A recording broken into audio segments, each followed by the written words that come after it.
Prince Sam presents Why Being Single is Better, 4 Reasons. The romantic ideal of two people bonding and remaining together for a long period is still alive and well. However, in this day and age, we can see that an increasing number of individuals choose to remain single on purpose. Marriage is declining, especially in the West, while singlehood is increasing.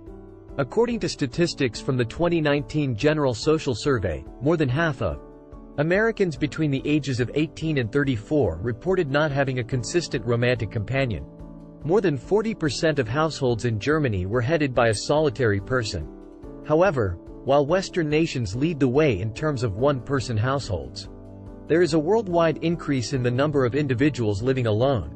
Despite the worldwide trend of bachelors and bachelorettes, single people are still stigmatized and discriminated against.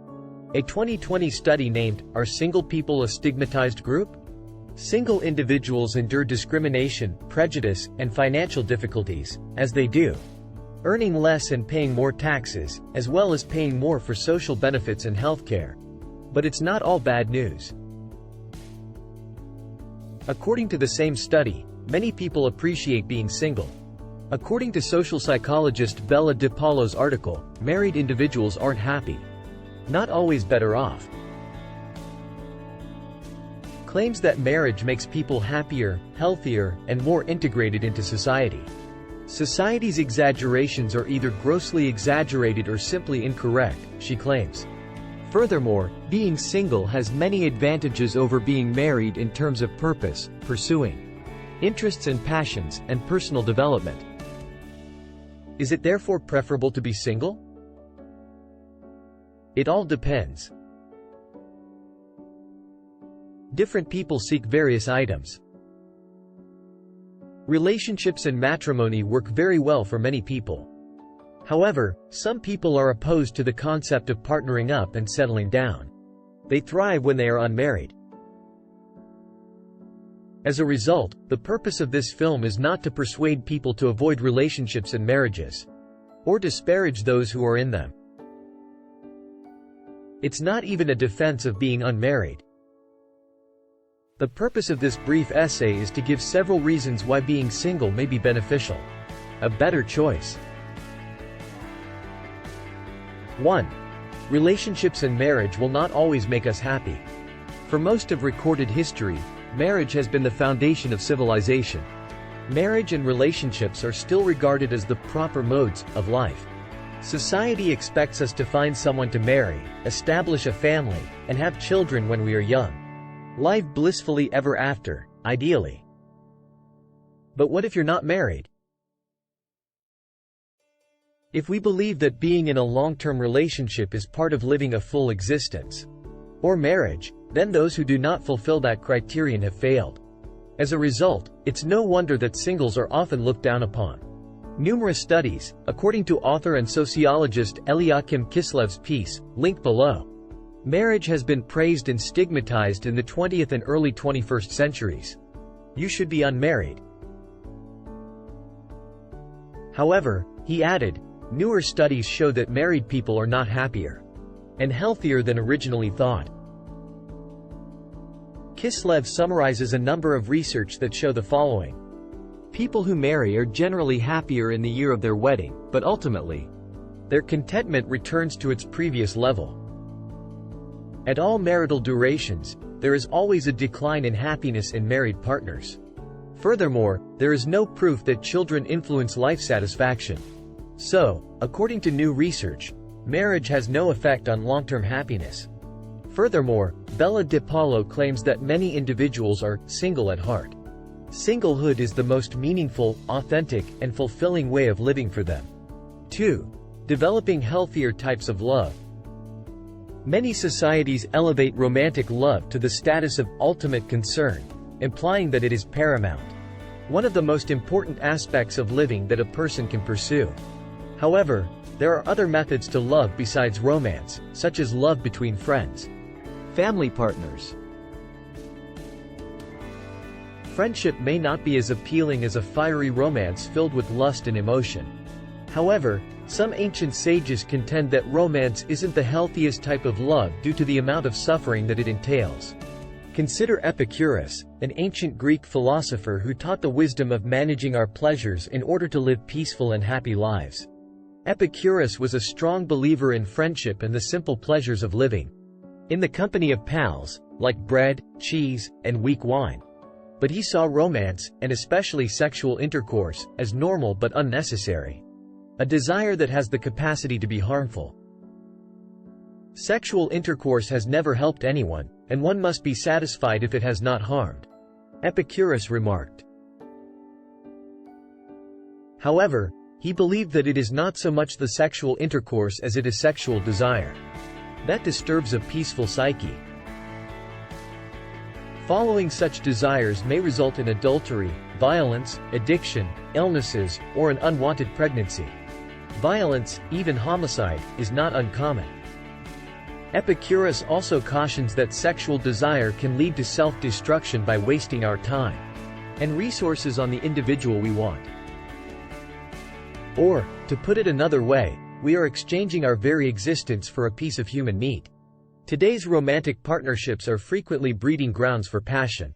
Many love affairs are fueled by lust and excitement, which appears to be the case in many instances. And a lack of logical thought and wisdom. Following an explosion of pleasure and passion, we witness a blast of agony, as well as despondency. Extreme jealousy, heartbreak, loss, and weeping over the disappearance of one's lover are all part of the painful destiny of being wounded by Venus's darts. So, wouldn't it be better to concentrate on cooler types of love? Friendship, for example, is usually less passionate and exciting, but it can be just as fulfilling. Long-term friendships are typically slowly formed bonds founded on shared ground, free of unhealthy attachments.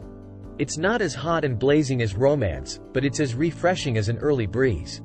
Singles do not have to limit their love to a single person, but can diversify and disseminate it to a much larger number of people. According to DiPaolo, they simply have more time to focus on friends, family, and neighbors and are more attentive to them than married people. And whether or not these married couples have offspring is irrelevant. 3. Liberty. Being single provides a feeling of freedom that married people do not have. Prone to experience. It is the freedom to do whatever you want without regard for your partner or spouse, without justification, debate, or compromise. The freedom to pursue significance is an important aspect of singlehood. Albert Camus, a French-Algerian philosopher, believed that the universe has no meaning and that seeking the meaning of existence is futile. Instead, we should make our own meaning. Nonetheless, religious and societal institutions attempt to impose meaning on us, including the concept of that relationships, marriage, and having children are the main ingredients for a meaningful existence. It is absurd, according to Camus, to believe that certain aspects of existence are certain. Others are not intrinsically meaningful. As a result, being married or in a relationship is not inherently more meaningful than being single. Being unmarried. It is entirely dependent on the degree of significance we assign to whatever we do. So, being single may imply turning your back on conventions and completely immersing yourself in a purpose without pausing to consider relationships. Nikola Tesla, a lifelong bachelor who dedicated himself completely to science and engineering, is an example of this. He once stated that his abstinence from women aided his scientific skills. So, while Tesla is an extreme example, we could argue that being single enhances our freedom to pursue whatever gives our lives meaning. Singles value opportunities to pursue their interests and passions and do the job they are most passionate about. They are more concerned with meaningful work than married individuals are. Lifelong singles acquire a larger sense of autonomy over time than married people. 4. Self-reliance. Single people are more apt to benefit from solitude. Furthermore, their solitude provides them with a chance to become more self-sufficient, or capable of meeting their own needs. We tend to see ourselves as incomplete without a partner in a society where pair bonding is the norm, as if we're only half of a heart that requires another half to be whole. Many happy singles, however, would contend that completeness can only be found within. A partner is neither a cure nor a prerequisite for happiness. If it were, everyone in a relationship would be happy, but this is not the situation. Furthermore, all single people would be perpetually unhappy, which is not the situation. Some people, like heroin addicts living from shot to shot, jump from relationship to relationship because they refuse to recognize that romance will not provide them with long-term happiness. They never quite discover what they are looking for. However, as a single individual, one can seize the chance to take full responsibility for one's happiness, largely independent of outside circumstances. In this instance, the emphasis is on developing the skills, for lack of a better term, to satisfy ourselves. Self-sufficiency has several advantages, not only monetarily but also emotionally. For starters, it's dependable, because our happiness is largely under our control. Second, it is inexpensive because the less we require to be happy, the less expensive it is. Our pleasure evolves. Third, we prepare ourselves for the unavoidable, which is that we will wind up alone, as aloneness, like death, is an unavoidable part of existence that many people fear. But if we can thrive in solitude, we won't be afraid to be alone and may even appreciate it. If you're lonely when you're alone, you're in bad company, said Jean-Paul Sartre.